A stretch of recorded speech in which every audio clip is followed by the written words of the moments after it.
ഈ വണ്ടി നിർത്തിയില്ലേ പിന്നെ വണ്ടി പൊട്ടിക്ക് ഞങ്ങളെ വണ്ടി പൊട്ടിക്ക് നിർത്തിക്കാനിയേ. ഹലോ ഫ്രണ്ട്സ്, നമസ്കാരം.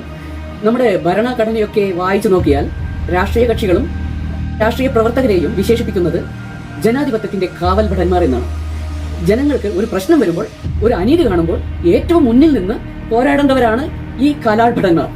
പക്ഷേ നമ്മുടെ വടകരപ്പതിയിലെ കാര്യം വരുമ്പോൾ ഈ കാവൽ ഭടന്മാരുടെയൊക്കെ തോക്ക് എവിടെയാണ് വെച്ചിരിക്കുന്നത് എന്ന് ചോദിച്ചാൽ അവർക്ക് പോലും അറിയില്ല.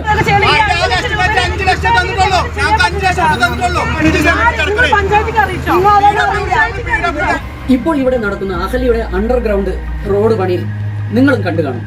ജനങ്ങൾക്ക് കുടിക്കാനുള്ള വെള്ളം പോകുന്ന പൈപ്പുകൾ യാതൊരു സുരക്ഷയും നൽകാതെ വാട്ടർ അതോറിറ്റി 15 ലക്ഷം രൂപ പോലും കെട്ടിവെക്കാതെയാണ് വലിയ കുഴിയെടുത്ത് അവർ പണി തുടരുന്നത്. ഇന്നലെ നാട്ടുകാർ പ്രതിഷേധിച്ചു, പോലീസ് വന്ന് പണി നിർത്തി വെപ്പിച്ചു. പക്ഷേ ഇന്ന് രാവിലെ യാതൊരു ഉളുപ്പുമില്ലാതെ വീണ്ടും അവർ പണി തുടങ്ങി. ഇവിടെ നാട്ടുകാർ ഇത്ര പ്രതിഷേധിക്കുമ്പോഴും ഒരു രാഷ്ട്രീയ കക്ഷിയും ഈ വിഷയം ഏറ്റെടുത്തതായി കാണുന്നേയില്ല. നമ്മുടെ നാട്ടിലെ ഈ സാമൂഹിക പ്രതിബദ്ധതയുള്ള രാഷ്ട്രീയക്കാരുടെയൊക്കെ ഇപ്പോഴത്തെ അവസ്ഥ കണ്ടാൽ മഹാകവി വള്ളത്തോൾ പാടിയ ആ വരികളാണ് എനിക്ക് ഓർമ്മ വരുന്നത്. കുറച്ച് മാറ്റി പാടേണ്ടി വരും എന്ന് മാത്രം. ആ വരികൾ: ഭാരതമെന്ന് കേട്ടാൽ അഭിമാനപൂരിതമാകണം അന്തരംഗം, കേരളമെന്ന് കേട്ടാലോ തിളയ്ക്കണം ചോര ഞരമ്പുകളിൽ. എന്നാൽ ഇവിടെ അഹല്യ എന്ന് കേട്ടാൽ നമ്മുടെ നാട്ടിലെ പോരാളികൾക്ക് തൂക്കാമണി വരെ ആമയുടെ തല പോലെ ഉൾവരിയും. അതെ ഫ്രണ്ട്സ്, അഹല്യ എന്ന് പേര് വെക്കുമ്പോൾ വാതുറക്കാൻ പേടിക്കുന്നവരാണ് നമ്മുടെ ചുറ്റുമുള്ള പല രാഷ്ട്രീയക്കാരും. ജനങ്ങളുടെ കുടിവെള്ളം മുട്ടിയാലും പൊതുമുതൽ നശിച്ചാലും ഇവർക്ക് ഒരു ചുറ്റുമില്ല.